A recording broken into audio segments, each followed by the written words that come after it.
Hi, Seahawks fans. Welcome back to another episode of the Seahawks Playbook podcast. I'm your host, Bill Alvstad. Keith Myers is on vacation. We've got a great special guest into this show this evening, Bryce Coutts from the HawksZone Rundown podcast. Welcome in, Bryce. How you doing? Good, Bill. How are you? I'm very good. It's great to have you. Thank you for accommodating and filling that seat for Keith while he's, I think he's in Hawaii still. But lucky guy. coming back shortly after the 4th. So he'll be back to regular schedule stuff next week. But it's really nice to have you. You offer a really nice, fresh perspective. And we're going to get to some of the things you kind of key in on as your specialty when we talk later in the show about Jalen Milroe and the quarterback position group. We are also going to feature the series that Keith and I have been doing, looking at all the different position groups on the team. And today we're looking at the linebacker group. And then we're going to talk about what you think, what I think about where our weaknesses still are in position groups. What is the weakest position group on this team? And could it ultimately cost us? If it's not addressed, or do we think it'll self-resolve after training camp? Maybe somebody steps up. We'll talk about all that too. So what are you doing these days on your show? How's it going? And where do you see it going for the remainder of the season? Yeah, no, it's kind of that fun period, and obviously you and Keith know that as well, where it's kind of this dead slow period, and it's trying to create content and keep it going because there's no real news happening. So it's been kind of interesting. We've had a couple different guests on. We've had Hawk blogger Brian Nimhauser on. We've had Greg Bell on. I just did a really cool episode actually yesterday with Cody Alexander of Match Quarters. So he's very defensive driven, analytic guy that kind of has really taken a liking to what Mike McDonald's defense is built on and what it's been built off of. So we were able to kind of do a deep dive into Mike McDonald's defense, what it was last year and how it can evolve this year, and what should Seattle fans' expectations be of this defense now that they're coming back together and in year 2 of this system. So that was a really cool one. We're going to be having Bobby Peters on, who's done extensive work into the West Coast offense, especially the Gary Kubiak and Mike Shanahan style of it with Kyle and Sean McVay. So we're going to have him on to kind of do a deep dive on the offensive side. And some other guests here and there. We're getting closer to training camp, so we'll start doing positional breakdowns and divisional breakdowns with some guests coming on from the Cardinals, Rams, and 49ers over the next couple of weeks here. So trying to fill the void, but yeah, it's been fun. Doing it well. You're doing it well. Yeah, that's fantastic. You know, I've kind of come to a liking of Mike McDonald's defense myself, and the way that it projects into the season. You know, you leave that group last, 1st of January, and they were definitely on the rise.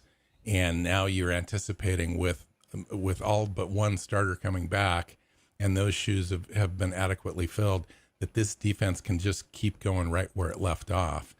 And we'll get into a little bit of that today as we talk about the linebacker group. I wanted to ask you, as we kind of start the conversation about linebackers, what your overall feeling is about the group, and maybe at the end of this conversation we can kind of dovetail back into that and see how you're feeling heading into training camp and the 2025 season.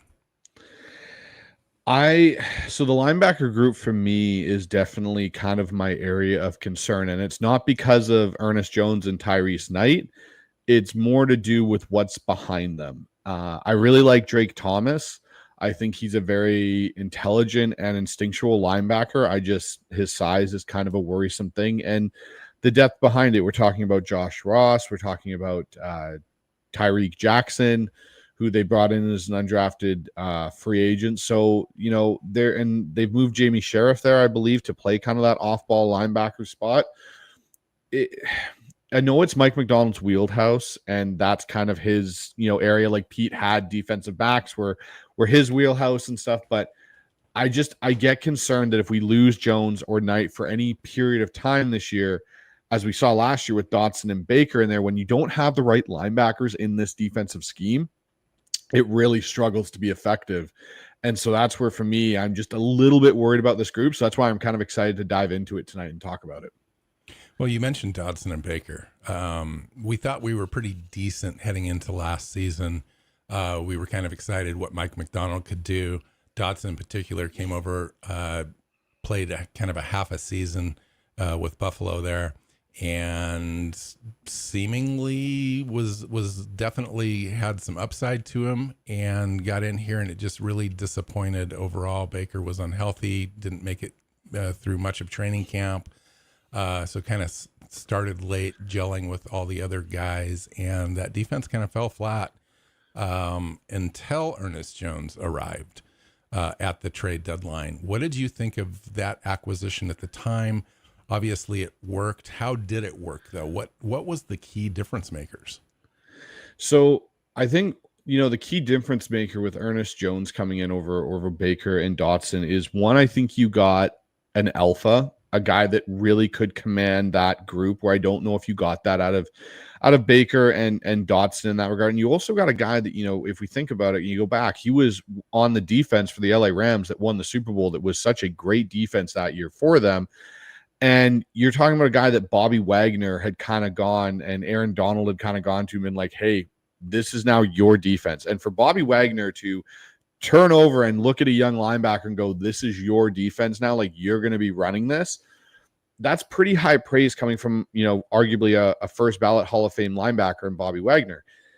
I think the thing that Jones really helped Seattle with was he doesn't miss a lot of tackles. He's a sure tackler, but he's very good in understanding where offenses want to attack in the passing game. And we saw that especially in the Arizona game, where he settled into a zone and picked off Kyler Murray.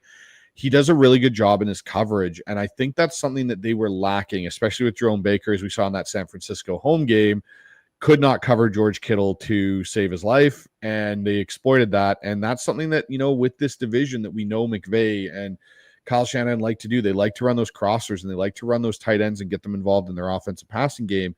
So to have a linebacker that could honestly give you the ability to cover some of that, I think was a big help for Mike Macdonald.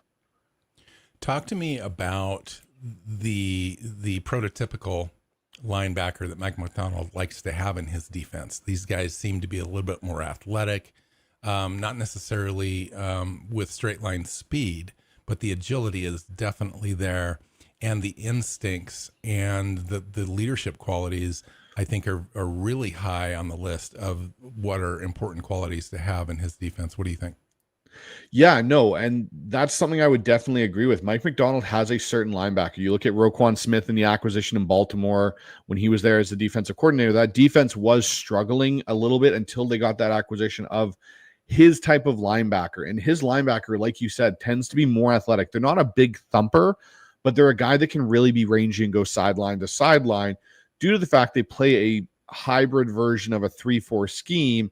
Those two inside guys have to be able to travel sideline to sideline and create, plays outside of the hashes. And that's something that I noticed with Ernest Jones and Tyrese Knight were able to do last year. So when you look at the two guys that obviously came in after that midseason switch in Knight and Jones, that was one thing I think that jumped off the page initially, was the athletic ability of both of those guys was far superior to what you got out of Tyrell Dotson and Jerome Baker.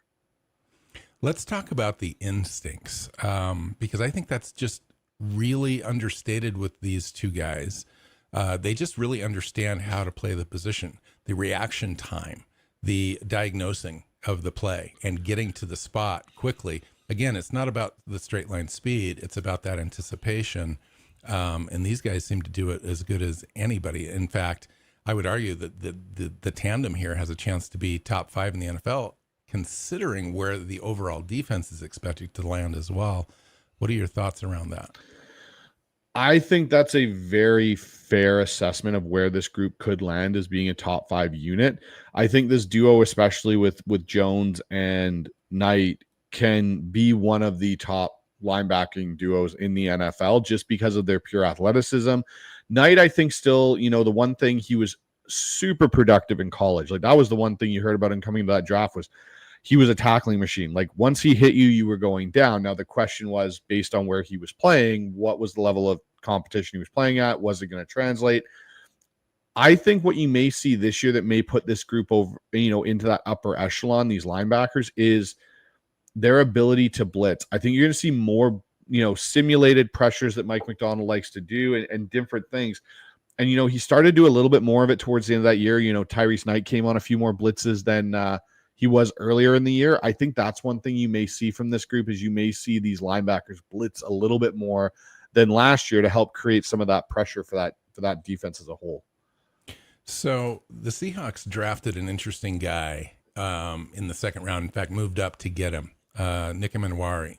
Now, he doesn't play linebacker, but he can give you some snaps from at least the weak side spot, the strong side, depending on how you want to look at it, how the defense shifts, and will contribute to that as well. So when you're talking about disguising that second level of the defense, he's going to be in that mix as well. How do these three players work together, and how do you see them fitting on the field? You would think Emenwari's coming on the field, you're probably taking Knight off, but is that necessarily true? So it's really interesting you said. I really think they're going to go more to a dime type of defense, where I think what you're going to see is I think Knight may come off the field in certain sub packages, and you'll see Emenwari play that weak side linebacker or rover linebacker role, where he's kind of like almost a cross between a safety and a linebacker. He's got some gap responsibilities as that linebacker in those certain packages, but he also is kind of more of that down in the box safety. And I think what you'll see is you'll see like a Shaquille Griffin and Reek Woolen outside. You'll see Witherspoon come in as the nickel. You'll see both Love and Bryant as your safeties, and you'll see Nick Emenwari walk down. And the thing they can do with that is, because Emenwari is such a freak athlete, like we're talking about a guy that people are saying is like Cam Chancellor, but he's more athletic, which is a very scary thing because Cam was no slouch as an athlete. But you're talking about a guy that you could all of a sudden basically be in a 3 safety package, but still be able to stop the run enough to create problems for an offense where they go, okay, do we go into a 5 receiver look or, an empty situation to try and pull Emenwari out of the box, but then you still have Ernest Jones sitting in there. That's where I see how they're going to use Nick Emenwari. Is it won't affect Jones as much as it'll affect Tyrese Knight and what sub packages he's not a part of that maybe he was last year, because they didn't have that versatile chess piece that they do now have with Nick Emenwari.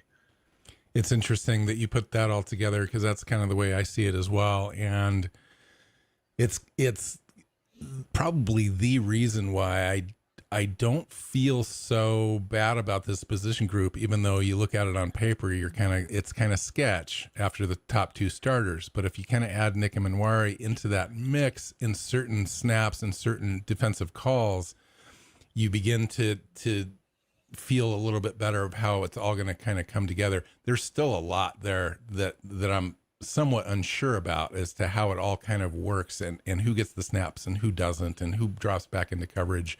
Is Tyrese Knight going to be that much better at the beginning of the year, and then it's going to kind of get swapped out as time goes on? It'll be fascinating to me.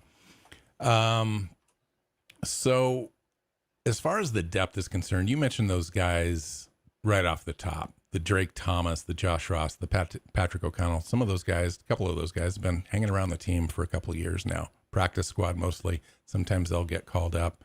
They did take some snaps. Drake Thomas has been kind of a special teams guy, at least he was last year. But nobody's really like stepped up and challenged for like, okay, you are the third guy. Do you see that happening this year? Or do you think we're going to have to go outside of the current roster to kind of solve this position longer term? Or does it need to be solved? What I'll say is this. I think they have their third linebacker, which I think is Drake Thomas. I think they really do like him in that building. He's great on specials, but he's also, when he has had to play, he's not out of place. He's just physically not as imposing as what they've had or what they're losing. If you lose a Jones or Knight, I think what they're banking on is Tyreek Jackson maybe shows something and can become that fourth linebacker. Now, like you said, Nick Emenwari is going to be phased into this conversation of, does Seattle really keep 4 true inside linebackers on this roster, or do they go with 3 and say it's Jones, Knight, and Thomas, and then Nick Emenwari factors into that, and you get a Tyreek Jackson onto your practice squad where you have game day elevation capability with him, or, a Patrick O'Connell. That's where it's going to be really interesting for me. I really like Tyreek Jackson. I think he's going to be someone that pushes, a guy like Josh Ross and Patrick O'Connell in training camp. If they struggle, and this is where I'll say this is the if you do see struggles when that second team unit starts coming into the preseason and there's a real drop off, and outside of Drake Thomas, I think you could see them try and add somebody. Maybe John Schneider pulls one of his late preseason deals that he's so infamous for doing, and you see them move a late round pick to go pick up a veteran linebacker that can play more meaningful snaps in the case of an injury. Because the one thing we've got here is Ernest Jones is coming off a knee procedure that was done. It wasn't like he had an injury. It was a cleanup procedure, but that's still going to take some time. And that's still something where you go in your head and go, okay, like, how healthy is he going to be hopefully by the start of training camp? And you can kind of figure out your depth from there. Yeah. Do you know anything more than what you've said about Tyreek Jackson? I'm not familiar with him too much. I know he's on the roster. Haven't had a chance to do a deep dive on him at all. Are they expecting him to come in and make this roster?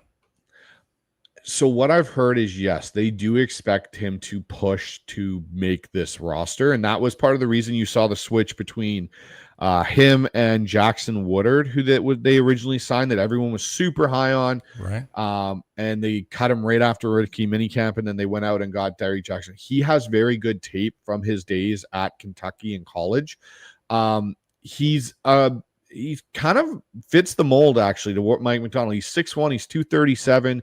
He's got good range as a player. He's a good tackler.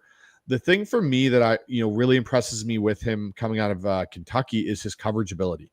He is very good at dropping and carrying routes down the seam. And like we talked about a little bit earlier with, what this offensive kind of gauntlet is now in the NFC West with the play callers you have that are all a derivative off of the Mike Shanahan and Gary Kubiak's coaching tree.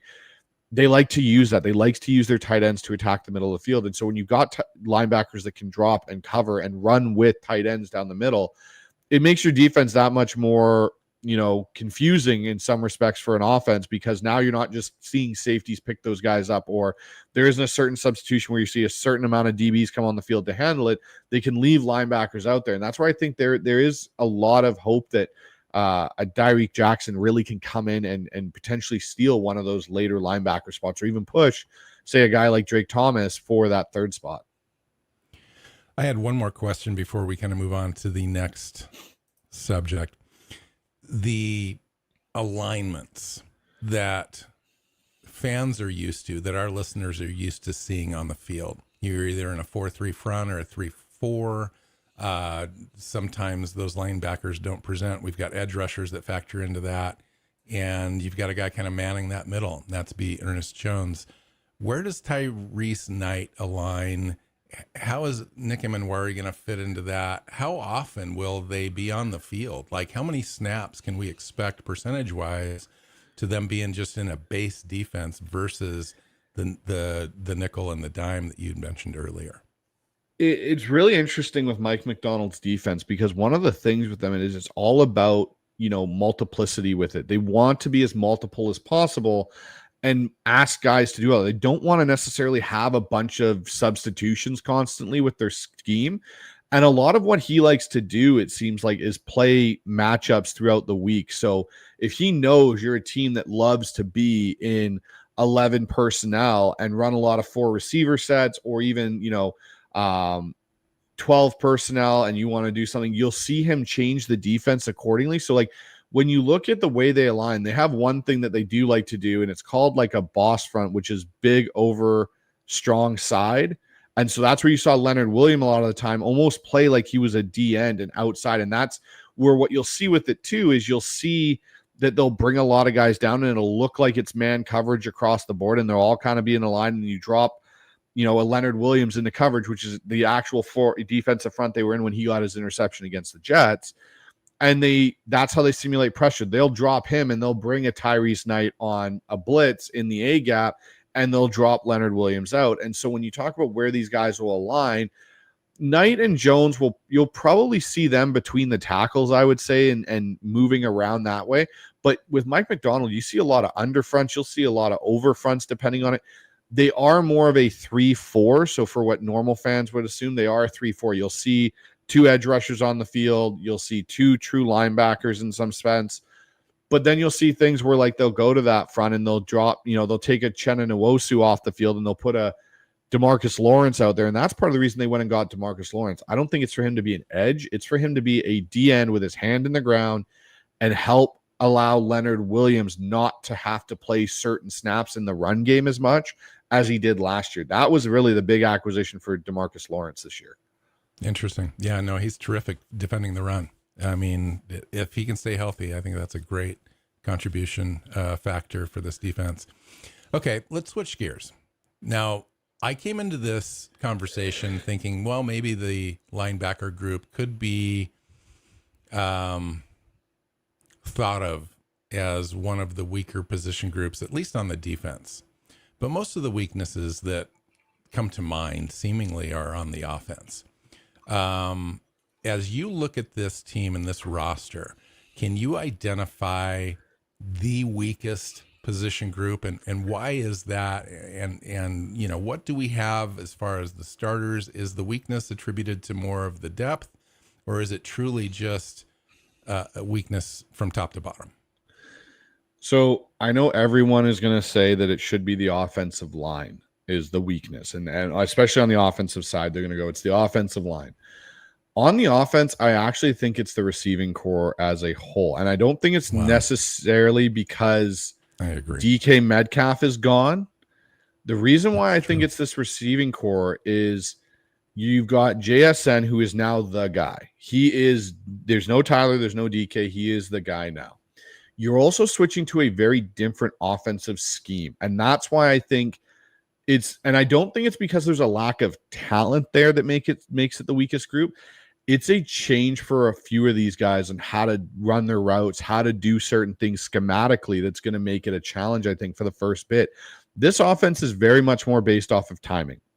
It's very much more based on understanding zones, understanding how to get through zones. And that's where I think Cooper Kupp's addition helps this group be a stronger group than initially I would have, when they first got rid of DK and everything. And I went, oh gosh, like this is going to be a lot of change. Cooper Kupp's going to be like an extra coach on the field. Like he understands this offense and this scheme probably as well as Clint Kubiak does. And that's going to help. But when you look at the depth of this group and you go, okay, we've got JSN, we've got Cooper Kupp, and then MVS, we all know what he really is. He's very much a deep threat kind of gadget receiver. You're not asking MVS to run a lot of option routes and, understand where to sit in the zone. You're asking MVS to take the top off of defense. Now, Torrey Horton, for me, is the deciding factor in this receiving core. And I know that's a lot to say for a rookie. If he is healthy and can contribute, he will be receiver 3 in this offense. And I think if he can do it throughout training camp, it will make MVS potentially a camp casualty and get cut because he does the blow the top off of defense. He did that at Colorado State. He has 4.3 speed when he's healthy. But he understands option routes. He understands how to sit in zones and do those things. Now, I also think Jake Bobo is going to be better suited for this offense than he was for the Ryan Grubb offense. Ryan Grubb's offense was very much vertical concepts. It was, we're going to stretch you vertically. We're not going to do a lot of stretching horizontally. Jake Bobo, as we know, isn't exactly a vertical burner. He's not going to take a top off of defense, but he can be that check down guy. And so when you look at the history of this offense, the receivers generally all kind of have a similar skill set. Some excel athletically in other places. But if you go as far back to look at, the 1994 San Francisco 49ers, which is where Mike Shanahan was the OC with Gary Kubiak as the quarterback coach. Yes, they had Jerry Rice. They also had John Taylor still on that team at the time. And though they had comparable skill sets, you look at Denver in the 90s, you had Ed McCaffrey and Rod Smith, comparable skill sets. Now you're starting to see this with this offense is you have comparable skill sets with your receivers. You don't have a DK and then a JSN and a Tyler that all three of them have completely different skill sets. You see now JSN, Cooper Kupp, Torrey Horton, Jake Bobo, Ricky White's a guy I think that's going to make this roster because I think his special teams capability will make it hard for him to come off. But I also think you're only going to take 5 receivers this year out of camp. So for me on offense, that is where I look at this group and go, this is probably your weakest group. But when you say weakest group, it's not massive. I don't look at this as like a detriment to the team. I just look at it across the board and go, yeah, that's probably where you have the least amount of consistent talent there in that room right now. I agree with everything you said, and you put it. You brought in some factors that I think are really important, like how many wide receivers are we going to carry? Who's going to make this roster on the back end? You mentioned MVS. I don't know that I agree with you initially that he's a camp cut guy, only because he's fairly inexpensive, and with the injury history to Cooper Kupp, I think they do want to keep a veteran on the roster until they can kind of figure that out. Now, I would take it even a step further than I think you even did in mentioning the injury type stuff. Cooper Kupp. I mean, Cooper Kupp is injured on day one. Let's just say he misses the first 4 games instead of a middle 4 games somewhere in the season. That's going to be really hard. If you take a look at this roster, you've got JSN, and then you've just got a bunch of guys. We drafted Torrey Horton, but he hasn't proven anything yet. Cooper Kupp is excellent, but we've seen the last 3 years he's good for about 12 games.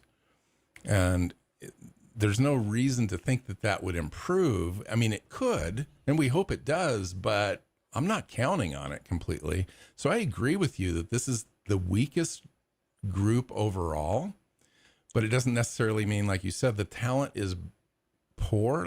It's not a talent poor group. It's just a unproven group together in a new scheme, as you mentioned, with a new quarterback, and nobody really knows exactly how it's going to work and look. And you've got Kubiak, who's a smart guy, who's got a set kind of way that he likes to do things, but he's also cognizant of, I've got to work with the talent I've got too, and I've got to make that work and incorporate all of that. Running backs out of the backfield, our tight end room, that'll all kind of factor into that as well.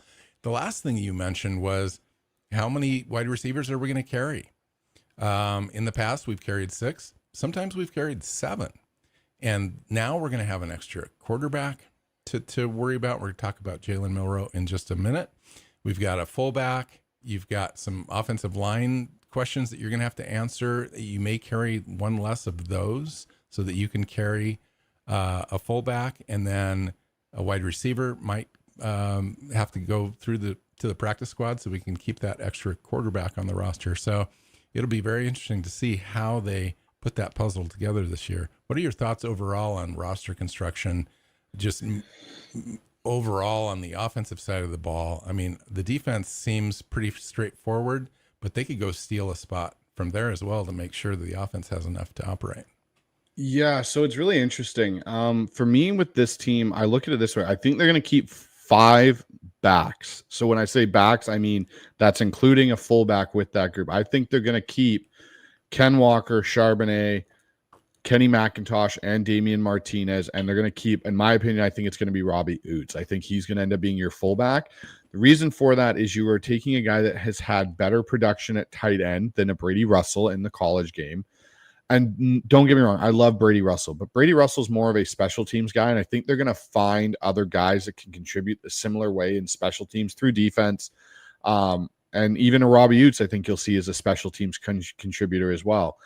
So there's 5 spots right there. And like you said, there's 3 quarterbacks they're going to keep. None of these quarterbacks are getting cut. They're keeping all 3 of these guys, in my opinion, unless something drastic happens, which I don't foresee.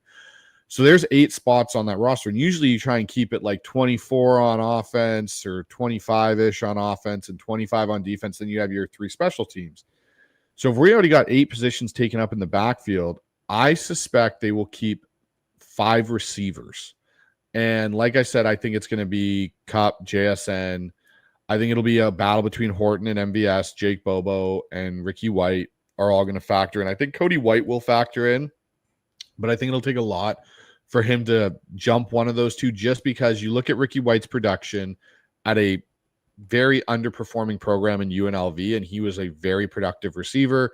And he gives you special teams returner capability, which I think is something that they're going to be drastically in the market for after the failed experiments last year in the return game, as we all saw. So if you had those 5, now we're looking at, that's 13 spots. I think you're going to see probably 8 or 9 offensive linemen. I don't think they'll carry 10 because I think there'll be some change to this group just because of the Rick Dennison, John Benton factor. And I think they're going to keep the 3 guys they drafted this year over. And I think there's 2 guys that Seattle may try to sneak through to practice squad, one being Lamea and the other being Mike Jarrell.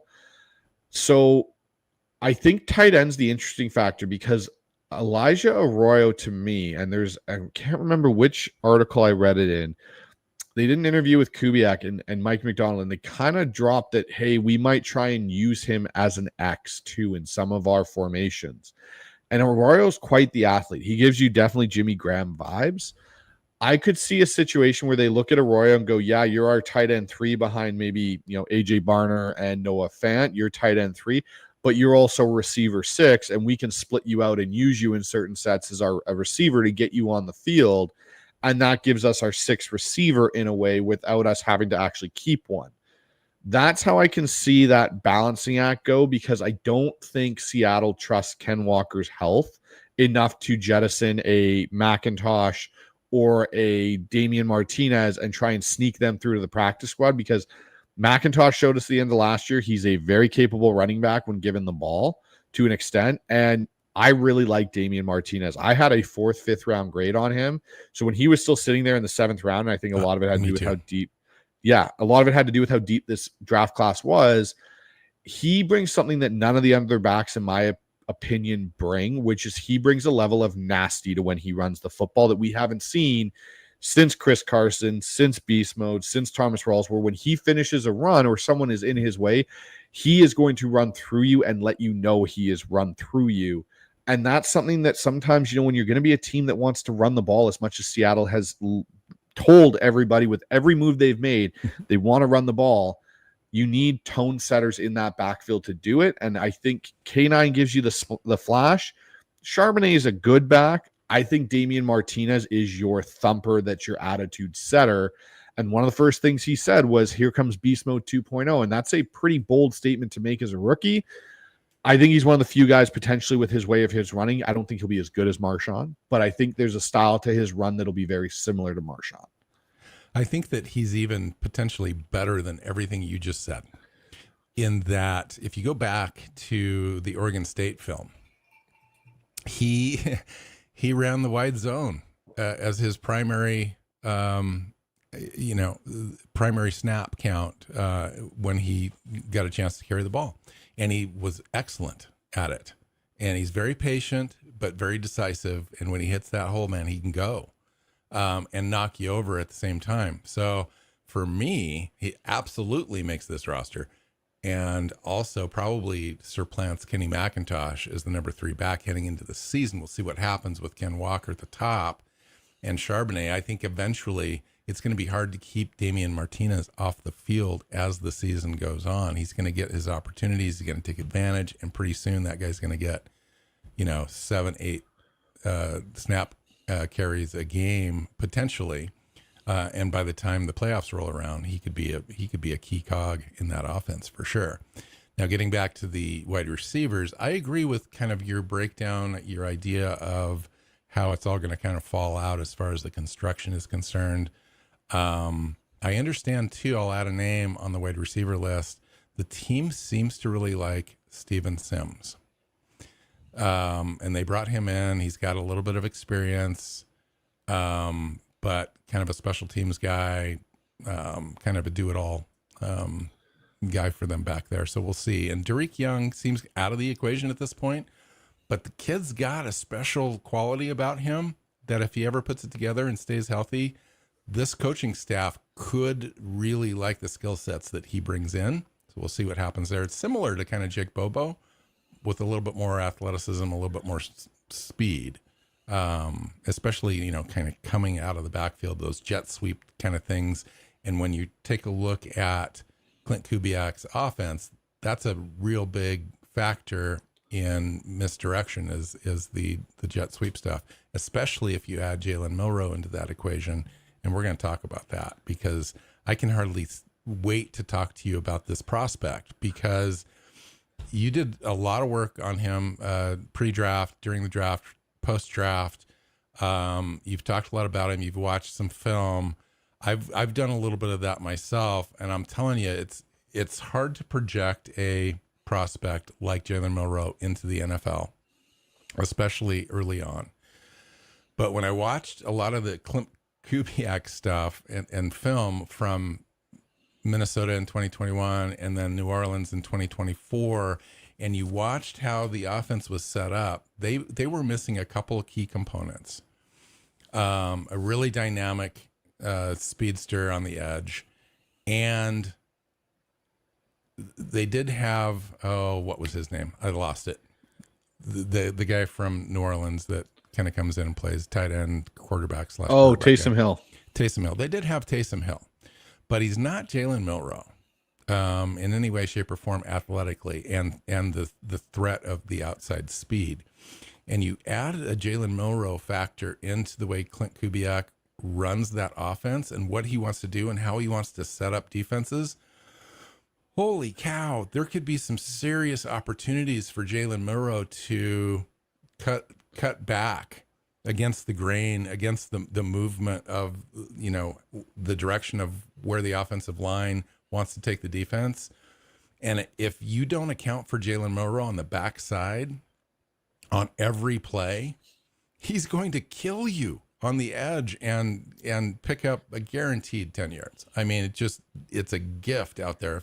So they're going to have a spy on Jalen Milroe, which means you're going to have to completely account for him on every play that he's on offense. And that's why I do believe that they are going to run at least, I'm going to say 10 design plays for Jalen Milroe out of the box. And primarily, red zone stuff. They might give him a series depending on how the game goes or whatever, but a lot of red zone stuff initially, get his feet wet.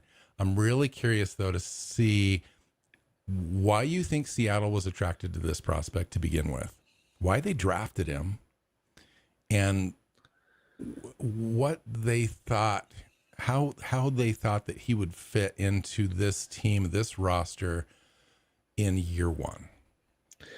So, like you said, I did a lot of deep dives on all these quarterbacks this year, and Jalen Milroe was a very interesting prospect. I was one of the very first thoughts for me was he needed another year of school. I thought he needed to go back another year. I didn't know if that meant going back to Alabama, though. I didn't think Kalen DeBoer's offense fit his skill set. And part of that is within the stats. When you look at what he did with Nick Saban, we were talking about in 2023, a Heisman candidate. Like, this guy was one of the best players in college football. You look at that Alabama-Michigan game, he was unbelievable in that game. And we're talking about a guy that, threw it under 300 times, in that season, but he completed 65% of those at college for almost 3,000 yards, 23 touchdowns, and 6 interceptions.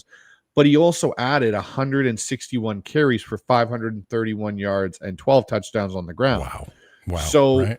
You showcase he had a better passer efficiency with Nick Saban. You then flip it to the last year in 2024, where Kalen DeBoer comes in, and Kalen DeBoer loves to throw the football. Everything through Kalen DeBoer's offense is we're going to pass, and then run a little bit. So his total went up. He threw 319 times. So you added another, almost 40 throws onto this kid. He still completed 64.3% of his passes. So a small dip in his completion, but he's still up above 60%. But you saw the interceptions creep up. You saw the touchdowns drop. But you saw the rushing numbers increase. Because they were in such a drop-back scheme, he made up for more of the running game. So he had less carries, but he had 726 yards on the ground and 20 touchdowns. So like you said, there's that weapon factor with him. And so the more I dug into him, and if you do like the adjusted completion percentage for him, in 2024, accounting for the drops and the throwaways, I had him at a 71% completion percentage, which wasn't really talked about in the draft process. Everyone was just, he can't hit the intermediate throws. He's inconsistent. He's this, he's that. Okay, that's fine. But the thing for me with Jalen Milroe, the more I watched him, the one player that came to mind for me, and everyone wanted to say Jalen Hurts, and I understand the comparison. Alabama quarterback, he can run, he can do things.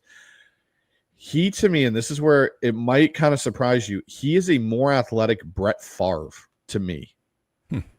He's got the cannon arm, and he does some unbelievable things. He's got the work ethic, and he's just kind of got this spontaneous spot to him at points in games. You watch him and you're like, how did he do that? How did he make that throw deep down the field? And when Favre came out of, Southern Miss at the time, it was, hey, guy's got a rocket arm, bit of a wild stallion. You got to kind of tame him, which Mike Holmgren was able to do in Green Bay, and you kind of reap the benefits of it. Now we're talking about a player now that has more athletic capabilities than Brett Favre even did. And I'm not saying Jalen Milroe is going to be Brett Favre, but some of his qualities really spoke to me that way. And you think about John Schneider, who was around that in Green Bay. John Schneider has kind of said a couple of things about quarterbacks over the years, and you can kind of piece them together. He was really interested in Josh Allen. Josh Allen coming out had a lot of the same issues Jalen Milroe did. He wasn't a great percentage completion guy in college. He had a big arm. He was athletic, but he was raw. And you saw the rawness in his first couple of years in Buffalo. He refined his footwork and everything, and now you see what player we're talking about. We're talking about an MVP of the league. You then also at the same time look at Russell Wilson. Russell Wilson, big arm, not as raw, but the athletic ability. So you're starting to see these traits. Now you get a guy like Jalen Milroe where John kind of got the best of both worlds. He got Sam Darnold and Drew Lock to be those guys that are going to start. And now I can go get this raw player that I don't have to play and I can groom like I did, with Ron Wilf and all these guys in Green Bay and follow the Green Bay mantra to an extent, but with the guy that we can put in special little things for here and there and use his athletic ability, like you spoke of, run situations in the red zone. Like he immediately, in my opinion, makes our red zone offense one of the hardest to defend in the NFL because you put him in there and say you line up in shotgun for say, and we're on the 7-yard line. And I remember back when Carolina used to do this with Cam Newton. You'd have D'Angelo Williams and Jonathan Stewart flanking him on either side, and it was QB power into the area, and it was a hard play to stop for most teams. They couldn't stop the athleticism of Cam Newton. Now you say you put Damian Martinez and Robbie Oots beside him, or even a Ken Walker, you've created a three-headed monster in your backfield in a sub-package. But the one thing about Milroe that he can do better than some guys that have done this in the past, like a Terrell Pryor, is he can step back and still throw the ball rather efficiently. And so for me, when I look, at some of the other stuffs with him, like big time throws in 2024, he had 22 of them with like excellent. I'm talking about like for me, like excellent timing, ball placement. His pressure to sack rate was 12.5%. So that's better than average, showing he can get out of situations. And so the other thing about this kid and why, as the draft got closer, I kept hearing rumblings from sources I talked to that after the 30 visit, Seattle loved him. Like John Schneider fell in love with him. He is such a hard worker. Like he's not the type of guy that, oh yeah, I've made it to the NFL. I went to Alabama. I was like, this kid grew up in a military family. He knows his weaknesses. He was telling people at the combine, like, hey, these are the areas I know I have to improve in to be a starter at the NFL and an elite starter, not just someone you kind of hand the keys over to and then are still looking like to be the guy. I need to work on this. I need to work on this. And teams were shocked that he was very self-aware of the same issues they had noted. So when that stuff started to come in the night of the, couple days before the draft on our show, I had even said, I think they're going to take Jalen Milroe if he's sitting there in the third round. And we had our draft show that we were doing. And when that pick at, 92 was there, I said to Ryan and Michael Thompson, who was on the show, I said, I think they're going to take Jalen Milroe. I think the pick, and sure enough, it ended up being Jalen Milroe. I am very optimistic about what Jalen Milroe can be if he's brought along the right way. And that's going to be the key thing is don't press this guy to play and be your full-time starter probably for 2 years. Okay. So awesome. Awesome recap of that whole process and agree with all of that. Now let's talk about the what ifs. Okay. First off, what if it doesn't work? We spent a third round pick on him. We tried to develop him. It's probably going to be at least a couple years on the roster to do everything we can to get this guy ready to play football, and it just doesn't work. And he ends up being just kind of a gadgety, special weapon, kind of a Taysom Hill thing, which is the floor to me. Where's the floor for you? And describe what the floor looks like for people, just to lay out a scenario where this could happen. This could be where we end up with this prospect, and it might not work. He might not end up being the quarterback of the future for the Seahawks, but he could still give us something. What does that look like? I think your floor is pretty close to what I think. I think Cordell Stewart is kind of my floor with him, and in the sense of I think he can be a backup in the league if he doesn't hit, and we're not talking him as a starter in a franchise. I think he can be a guy that you'll be able to hand it over to a game or two as a backup because of those athletic things that will make it hard for a defense to plan. That's the floor for me, is he's going to be a backup. He can be a gadget guy that you can use in certain situations, but you're going to be looking for someone that's more consistent as your starter if he doesn't hit and doesn't develop the way you're hoping. Okay. So let's go all the way to the other extreme. What if he's so successful at what they do with him this year that you just can't keep him off the field? He demands snaps. He demands to play. How does that work? How does that look to you? It's obviously going to be a fairly sizable distraction. It's already going to be kind of a spectacle, if you will, in preseason and so forth. How does the team handle that? How does Mike Macdonald handle that? How does Sam Darnold handle that? But also, what if you can't keep him off the field? I think the way that you would see a situation where Jalen Milroe truly, and I mean truly, takes over at some point this year and is the guys, like you said, it would have to be, we're talking New York Jets, Sam Darnold is on the field, one. And the other fact would be that Jalen Milroe has gotten over a lot of the progression stuff that's been, and that's kind of the troubling factor for him, where it's the fact he's had multiple offensive coordinators in his college career. So when you look at a quarterback and they learn a system, you're learning reads, you're learning where guys are supposed to be, where the option route breaks at, what certain coverages dictates certain changes to the backside of the concept. And when you're going through offensive coordinator after offensive coordinator, it makes it very challenging because you're trying to remember things this year, but you also got stuff programmed in you from the year before. So for me, it would be like Milroe picks up Kubiak's offense and understands it as well as Sam Darnold, if not better, and can play freely. You're not taking and putting the training wheels on the offense so he can be successful. He has to be able to run the entirety of it flawlessly, as well as Sam Darnold. And you certainly don't want to ruin him. No. Which can often happen with a rookie inserted too soon. Exactly. Even if he's like everything that you can imagine, Russell Wilson was a very special situation. That doesn't happen all the time. No.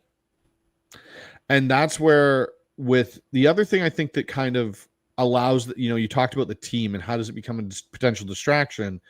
The one thing you've got here in this QB room, I think that's different than we've had, even when we had Russ towards the later part of his career in Seattle, is none of these guys really are kind of about themselves. They're about the team. Sam Darnold isn't going to be out there boasting about, how well he played or taking a bunch of media stuff and doing all that. Like, he's not going to be in the media. Like, we had Gino, and people always talk about, well, Gino was on Twitter and Gino was interacting with fans. Like, okay, that's fine. I get that. And some people it bothered and some it didn't.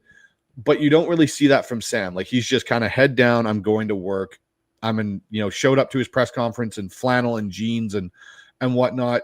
And Jalen Milroe, from everything that's come out, is he's the same way. Like, anyone that's ever kind of pressed him in a press conference that he's had about, well, when do you expect to play and stuff, he's like, hey, I'm just following the team's plan. I'm all about the team. That's all he's about. And that goes back, I think, in a lot of ways to the coaching he got from Nick Saban, which nobody was above the team in Nick Saban's Alabama. It was always about the team. And when you have a military family with two parents that were in the military, and the military is all about team, nobody's above the common goal. And that's what's instilled in your quarterback room, even from your rookie, that has all this athletic ability and everyone's expecting somewhat greatness from, that makes it a lot easier for a team as a whole to deal with it, because they can look at it and go, we're not going to get distractions from there. And that's the thing I was going to say as a whole with this team. I think that is one of the few things I've seen about a Seahawks team in a long time. I don't see any big sort of personalities as we've seen in the past. Like, we're talking about a Devin Witherspoon being a personality of JSN. There's one thing both of them have in common. They are extremely hard workers. Not saying that other guys weren't in the past, but you're not going to get the loudmouthness, I don't think, in the media that you got out of the Richard Shermans in the world. Witherspoon has never done that in the media, ever. You don't see JSN and, some of the stuff that we've seen before in the past. And so I don't think they would have a distraction issue. But when you talk about that other spectrum, those are the things for me with Jalen Milroe. He would have to know the offense as well as Sam Darnold. And I think Sam Darnold would have to be New York Jets Sam Darnold for that change to happen. And we're not even talking about Drew Lock, who apparently had quite the mini camp in his own right. Yeah, no question. So I did want to talk about Sam Darnold a little bit in this and ask you, and then kind of lead into when Jalen may make appearances in games. So talk to me a little bit about Sam Darnold's skill set, what everyone's going to notice, what he's really good at, what he can be really good at and excel in Clint Kubiak's offense. And then where would he transition off the field and Jalen come on? Like, how would that work to you? What kind of packages could we see from Jalen Milroe? What kind of plays are we talking about here? What can people look forward to seeing? I think with Sam Darnold, the thing that really works well is Sam Darnold is a rhythm thrower. So what I mean by that is he is really good when he can get back, understand what he's looking at, and get the ball out on time. Like, it's a 1, 2, 3 ball out. I know my read, it's either 1 or 2, and I'm getting the ball out. Sam will struggle a little bit, and you saw that in the last 2 games of the year where everyone wanted to kind of blame Sam Darnold for those losses, and it was really interesting because I don't think Sam was totally to blame in those games. I think a lot of that was, especially the Rams game, they did an amazing job in their coverage of taking away options.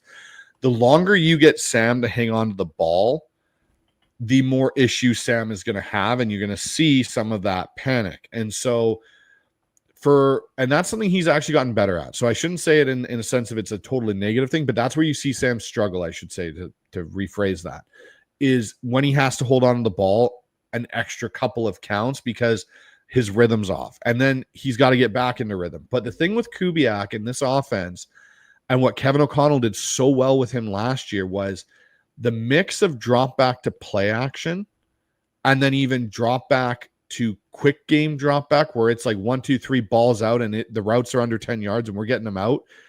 That really helps Sam, because you didn't see a lot of what we saw with Geno last year, where you have all these deep vertical routes and we're going, okay, where's the check down for Geno just to get rid of the ball? You won't see that in Kubiak's offense. That's not what the West Coast offense is. If you go back and watch stuff about Bill Walsh talking about it, when he would talk to Montana, he would say, hey, it's 1, 2, 3, 4, 5. Your foot is in the ground and that ball is out. And if you do it that way, this route will pop open versus this coverage, and this is where the ball will land. It was that technical. And so that is where I think Sam can really excel in this offense, is Kubiak allowing for those things to be there. Hey, if we get quarters look on the outside in cover 4, and we've got this dagger concept called, the window for that deep dig is going to be right about here. And if you get to your 5th step and hitch, that's where it should be when they're in this look. You'll see Sam be successful. And that's something he's gotten better at through his career. He didn't have that with the Jets, but once he kind of got to San Francisco and then with Minnesota last year, you started to see that progress in his game. Now, to your question about when you see Milroe come into the game, I think you'll see Milroe come into the game not necessarily if Seattle's having a lot of offensive success. I think there's a chance you'll see Milroe come into games if they need a spark potentially. They need something to kind of get the momentum back. Maybe, they're down by, a touchdown or something like that. They may send him out to run a couple of plays to jumpstart a drive. Maybe it's kind of having some issues initially. They've had a couple of stall outs. You'll see him come in and do that kind of a thing. And I think in the red zone, I think if they're anywhere between the 10 and in, there's a chance, if they have a matchup they like that week based on a certain look of a defense, that's where you could see Milroe coming in. They'd be like, hey, look, if we get here we're in this area, Milroe, you're going in, and we're going into our Milroe heavy package for say. Interesting. So on the Clint Kubiak coordinator stuff, is it semi, and I'm going back a little bit to like when Brian Schottenheimer was the coordinator. Is it that same sort of timing offense that we're going to see? So Brian Schottenheimer's offense was more based off of the Don Coryell offense, which was play action and deep shots. That was their kind of bread and butter with that offense, where you run the ball hard, then you take that deep drop off of play action, and you're hitting like 15-yard in breakers or out breakers and posts and stuff like that. That's why DK was so successful in that offense that year, was because it really played to his skill set and his route tree. The thing with the Kubiak offense is it's more about what we call mesh and over-unders.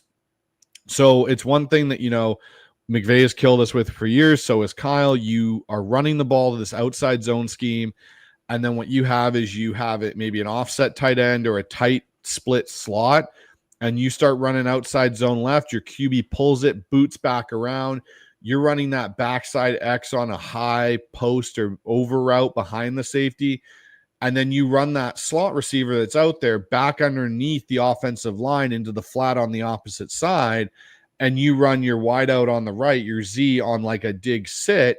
You've created like a triangle read on the field for the quarterback, depending on what the safety does. This is your throw. And if the backer jumps the flat that you've now shot across, you throw the dig in behind him. And the backer backs up to the dig, you throw the little flat.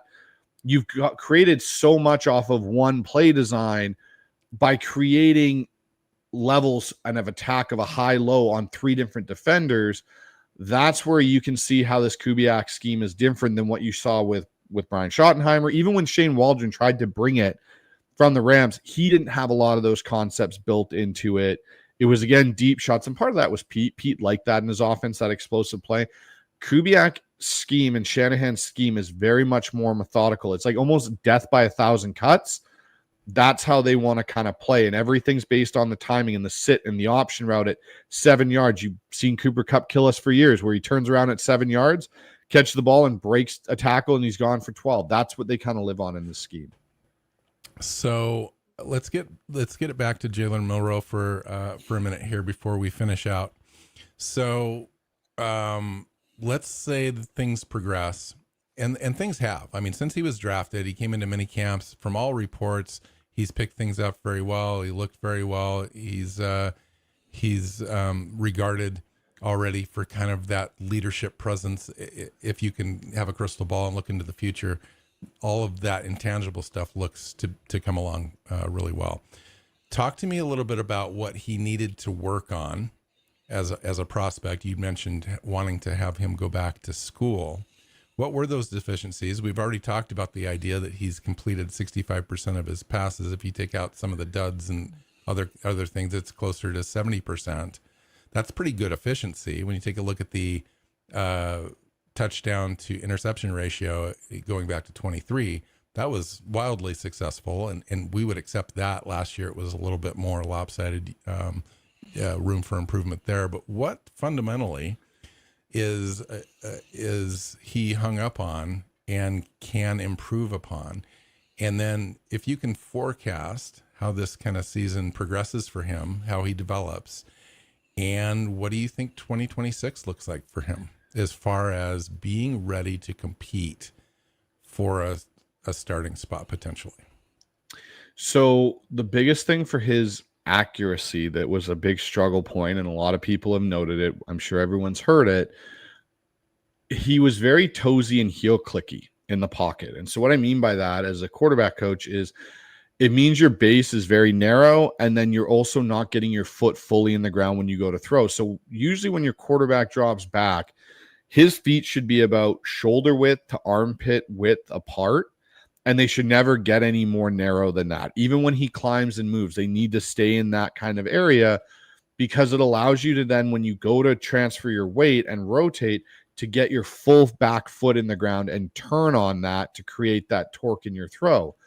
And so that was something that was really affecting his accuracy and ball placement. And that was something when he first came into rookie minicamp was still there. And I could still see it in his footwork. Then when I saw a lot of the videos that were coming out of him at real minicamp or veteran minicamp, whatever you want to call it now, you could see his base was much wider. And he was really able to turn his hips and get that rotation into his throw. And the thing I heard from Greg Bell was his accuracy improved dramatically. Like he was hitting throws in the middle and short. You didn't see a lot of one hoppers or airmailing the ball anymore. And that's a real testament to his development, his work ethic, just in that small time period with his QB coach, Jordan Palmer, who's probably the best in the business right now, and Andrew Janoko, who's even the quarterback coach for the Seattle Seahawks and developed quarterbacks for 12 years at the NFL level. That's something that they're really enforcing is his lower body mechanics. So that's where I think his biggest thing is going to come into play. And I think the VR tech that they're using that Jaden Daniels used last year, it'll also help him sync up his feet. Because the one thing with quarterbacks and where you'll see them miss a lot, especially in college, is this RPO system that everyone wants to run, the run pass option. Their feet won't move. They'll try and just throw with their upper body. And the only quarterback I've seen successfully do it a lot is Patrick Mahomes. He's kind of an anomaly. What you want to do is tie your eyes to your feet. So when you move your eyes, your feet should immediately be following. You shouldn't have your eyes get somewhere and your feet still be somewhere pointing in the other direction. That's going to affect and make his accuracy that much better. So those are the areas I think for Jalen Milroe that as they progress, and I don't think it's going to be all of a sudden he's got it figured out come training camp. But those are the things to watch for in the preseason. If he's missing a pass and they show the replay, watch where his feet are in relation to where he's actually trying to throw the ball. And you'll see that if they're off, you probably are seeing the reason for that incompletion. Interesting. So a lot of folks passed on him in the draft. Taking a look at the kind of prospect he was and the upside, why did so many people pass on him? Number one. Number two, are the things that you've talked about as far as the fundamentals, the base, the footwork, the timing, etc., seemingly seem to be able to fix those? But I've also heard sometimes a lot of quarterbacks can be so into what they've already got established that they're just unfixable. So what is it with Jalen Milroe that gives you the confidence that he's going to be able to overcome some of these things? So Jalen Milroe's, usually when you see stuff that they're so set in their ways with things, it's usually more to do with their actual throwing mechanic of their upper body. So a great example of that is Tim Tebow. Tim Tebow tried for years to get rid of that windmill delivery that was probably the worst throwing motion I've seen in a lot of ways outside of Phillip Rivers, who is another guy that had an awkward delivery of the football. Those are really hard to change. Your throwing motion is much like your signature when you write on a check. It's very unique to you and it only works for you. And it's very hard to change. Like if you ever try to change your hand signature on a check, it takes a lot of practice over and over and over again to do it. And still you might have issues with it. Footwork's a little bit different in that regard. And the reason I say that is your footwork doesn't really have a signature for, say, as a quarterback. It's a lot easier to change through repetition. And that's something you've already seen with Jalen Milroe in just this short time period. It's correctable. And another guy to really talk about that is Josh Allen. Josh Allen had the same issues. He heel clicked. He was very much on his toes those first couple of years at Buffalo. He then began starting to work with Jordan Palmer and realized that his base was causing him his issues. And once he started to settle down and get his base, you've seen the skyrocketing effect for Josh Allen.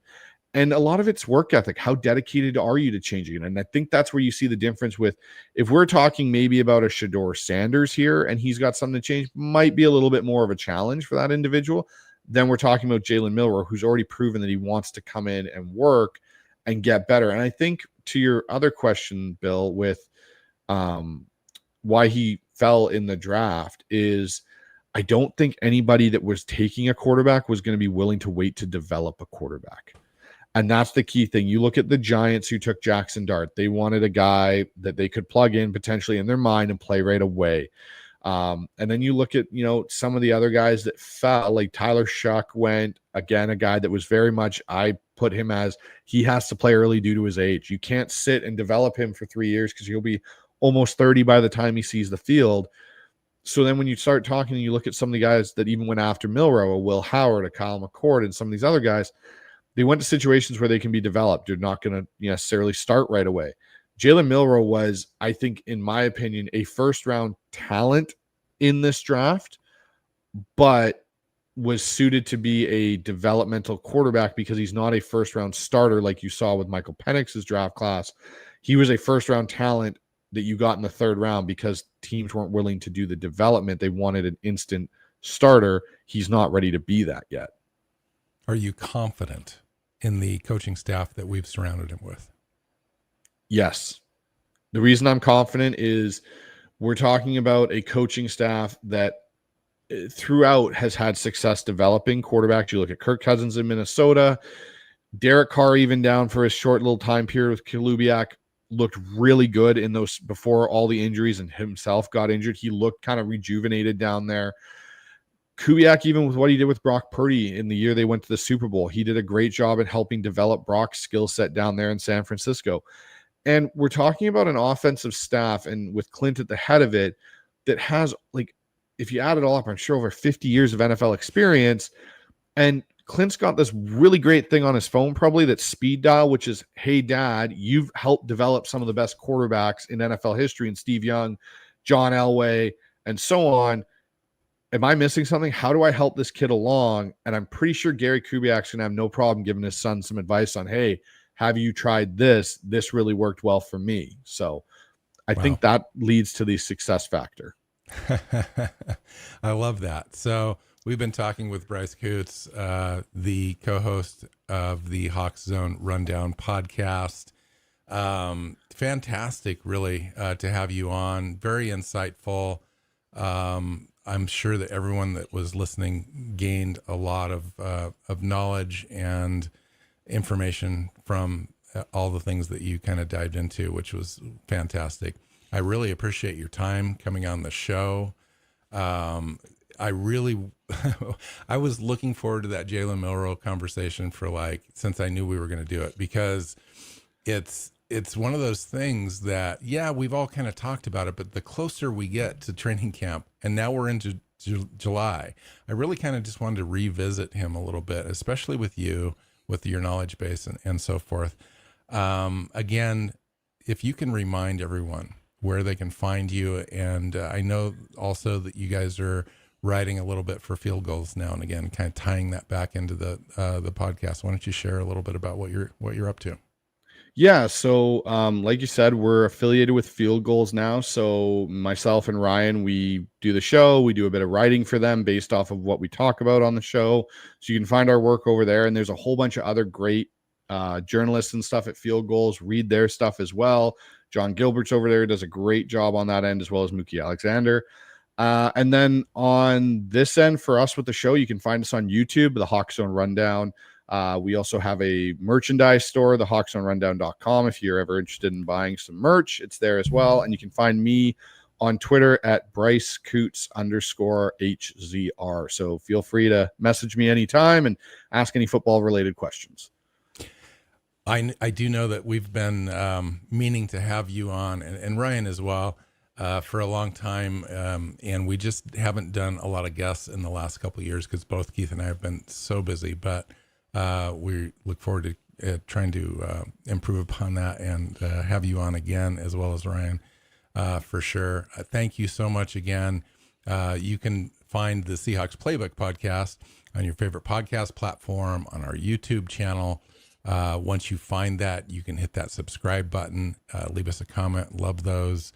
And we'll be, I think our next show that we're going to do is back with Keith Myers, and we are going to do our 9th annual question and answer and beer tasting show. That's going to come after the 4th of July, sometime during that next week. And it's always a fun show. We kind of get off of football and we just talk about almost every topic that's available. And it's kind of a fun, insightful show to get to know us a little better, and gives us a break from all the football stuff and allows us to just have some fun on the show. And that's it. So thanks again, Bryce, and we'll see everyone later. And thanks for joining us, and go Hawks. Go Hawks.